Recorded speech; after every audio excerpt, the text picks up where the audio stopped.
Washington's Capitol. We want to continue to talk about Capitol Hill, specifically some of the ripples that have been caused by a video that was put out by a number of Democratic lawmakers earlier this week.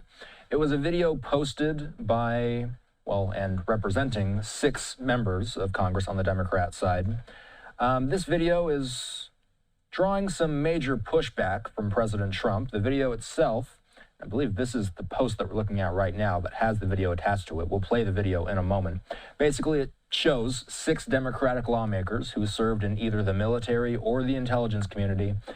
These members of Congress, basically in this video, are reminding their still serving counterparts that they are obligated to refuse illegal orders. Let's watch this video. We'll discuss on the backside.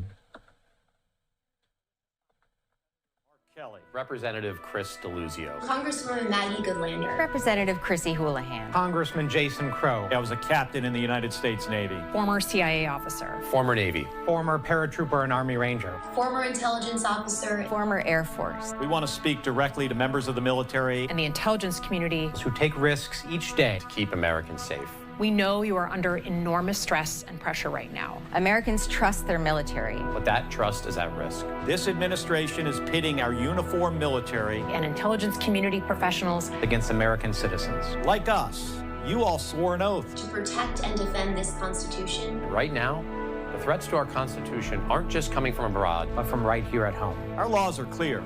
You can refuse illegal orders. You can refuse illegal orders. You must refuse illegal orders. No one has to carry out orders that violate the law or our Constitution. We know this is hard and that it's a difficult time to be a public servant. But whether you're serving in the CIA, the Army, or Navy, the Air Force, your vigilance is critical. And know that we have your back. Because now, more than ever, the American people need you. We need you to stand up for our laws, our Constitution, and who we are as Americans. Don't give up. Don't give up. Don't give up. Don't give up the ship. So that was posted earlier this week. President Trump responding to it on social media with this. He says, "This is really bad and dangerous to our country. Their words cannot be allowed to stand. Seditious behavior from traitors, lock them up." President DJT. I believe we have one more here as well. It's called seditious behavior at the highest level. Each one of these traitors to our country should be arrested and put on trial. Their words cannot be allowed to stand. We won't have a country anymore. An example must be set. I believe President Trump also sent out another post saying this is punishable by death, and one other post. Standing by is Mike Brest. He's a defense reporter for the Washington Examiner. Thanks for coming on, Mike. Do we know what exactly the Democrats, what type of situation Democrats are alluding to in that video? So that's what's fascinating about the video that you just showed is that they were very vague in what they were talking about. They kept mentioning illegal orders, but they didn't specify what those illegal orders could be about, or if the president has, in their opinion, already given illegal orders. And so without the added context, it's left up for the viewer's interpretation of what they meant. And the president obviously feels very strongly in his interpretation. So what is Trump saying is punishable by death? That punishable by death quote made a lot of headlines. Is he talking about military members who refuse orders? Is he pointing that at Democratic lawmakers who may be encouraging the behavior? Is it clear?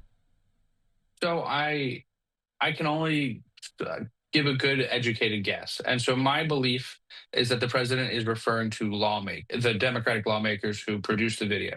And so the argument that I've seen several conservatives make is that the notion that they were referring to was actually they were trying to subtly tell them to disregard or not follow legal orders from the president. However, all of the lawmakers in that video were very clear in specifying don't listen to illegal orders. And so encouraging service members to not follow legal orders could be very problematic, which is where the president's opinion came into play there. But at the same time, the lawmakers were very clear in their language that in a reminder that service members by law can be held legally responsible if they follow an illegal order.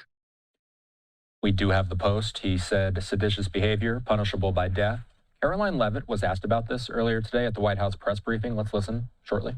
Nancy. Thanks, Caroline. This morning, President Trump accused 6 Democratic lawmakers of seditious behavior punishable by death. Just to be clear, does the president want to execute members of Congress? No. Let's be clear about what the president is responding to, because many in this room want to talk about the president's response, but not what brought the president to responding in this way. You have sitting members of the United States Congress who conspired together to orchestrate a video message to members of the United States military, to active duty service members, to members of the national security apparatus, encouraging them to defy the president's lawful orders. The sanctity of our military rests on the chain of command. And if that chain of command is broken, it can lead to people getting killed. It can lead to chaos. And that's what these members of Congress who swore an oath to abide by the Constitution are essentially encouraging. We have 1.3 active duty service members in this country. And if they hear this radical message from sitting members of Congress, that could inspire chaos, and it could incite violence, and it certainly could disrupt the chain of command. So ultimately, Mike, one thing that strikes me is Karoline Leavitt giving that reply. Have we heard a response from the Democrats in question yet? Perhaps Slotkin or Kelly themselves?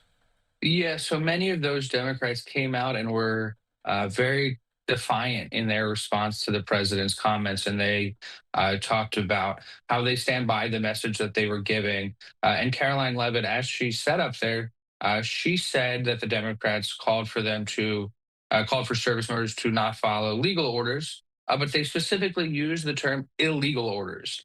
And service members, by law already, long predating this moment, would be held responsible for carrying out illegal orders. And so, from the perspective of the Democrats, they argue that this is just a new reminder, a friendly reminder that they have legal obligations when they are given an order. Whereas the White House's opinion is that it was a thinly veiled message that service members should take it upon themselves to question lawful orders. And so that's where their perspective is. Okay, we appreciate you coming on. Mike Brest is a defense reporter with the Washington Examiner. We'll check in soon. Appreciate you. Thank you very much. All right, the time in the nation's capital, 9:05. By the way, this is a joint statement I'm hearing from the lawmakers involved with this video. They say, a little bit's cut off here, but we'll read it. We are veterans and national security professionals who love this country and swore an oath to defend the Constitution of the United States. That oath lasts a lifetime, and we intend to keep it. No threat, intimidation, or call for violence will deter us from that sacred obligation. What's most telling is that the president considers it punishable by death for us to restate the law. Our service members should know that we have their backs as they fulfill their oath to the Constitution and obligation to follow only lawful orders. It is not only the right thing to do, but also our duty. But this isn't about any one of us. This isn't about politics. This is about who we are as Americans. Every American must unite and condemn the president's calls for our murder and political violence. This is time for moral clarity. In these moments, fear is contagious, but so is courage. We will continue to lead and will not be intimidated. Don't give up the ship.